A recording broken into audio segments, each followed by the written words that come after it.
Ava. I realize he's been saying my name and blink. Sorry? Do you have any questions? No. Yes, why me? I know it's a lot to take in and you'll need time to process it all. He gets to his feet and comes around the desk, perching on one corner to look down at me sympathetically. When did doctors stop wearing white coats? They barely even look like doctors anymore. Half the time they look fresh out of high school. Like this guy, Dr. Harrison. Under any other circumstances, I would have been flirting with him.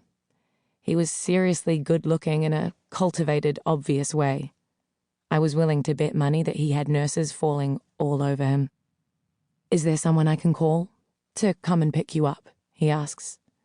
I blink again, realizing I am staring at his lips, wondering what it would be like to kiss them.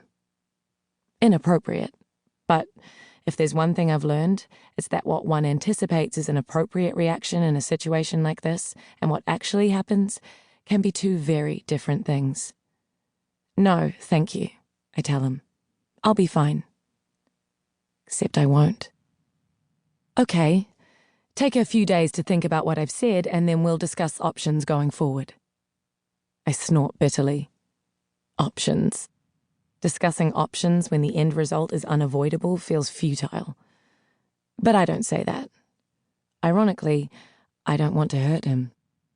The autumnal air outside the hospital doors is crisp and fresh, and I inhale a big lungful through my nose, feeling my belly expand like a balloon, the way my mindfulness app on my phone has taught me.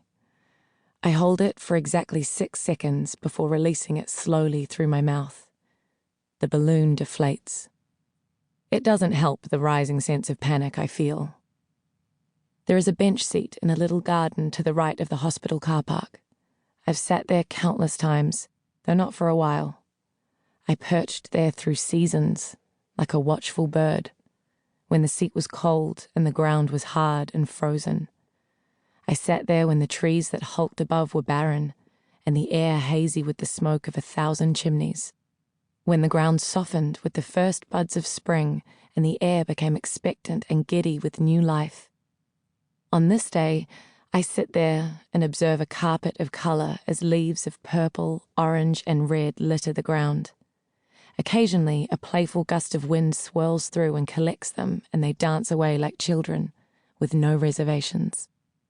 I'll never have a child. I'll never marry. One I always assumed would happen. The other I have dreamt of my entire life.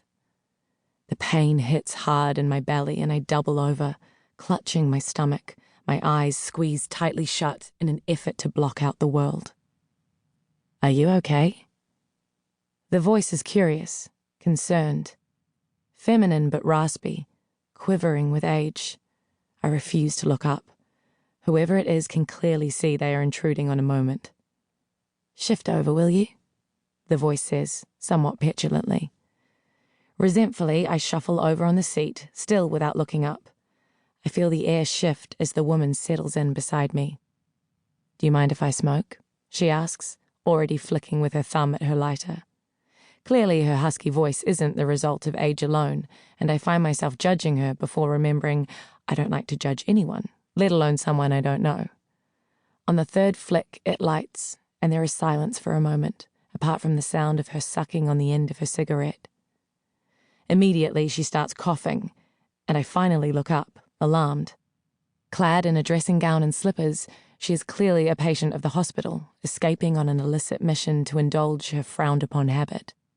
Her grey hair is dishevelled and wispy, flattened at the back, and she is hacking and spluttering so hard I half expect to see a lung pop out onto the path at her feet. Are you okay?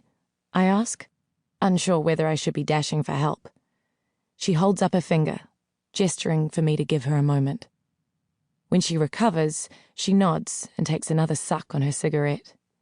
This time she manages to breathe it out without the dramatic display. Oh yes, that's better, she nods. That first puff always causes a bit of havoc. She eyes my face curiously, and I realize I still have wet cheeks from the path of my tears.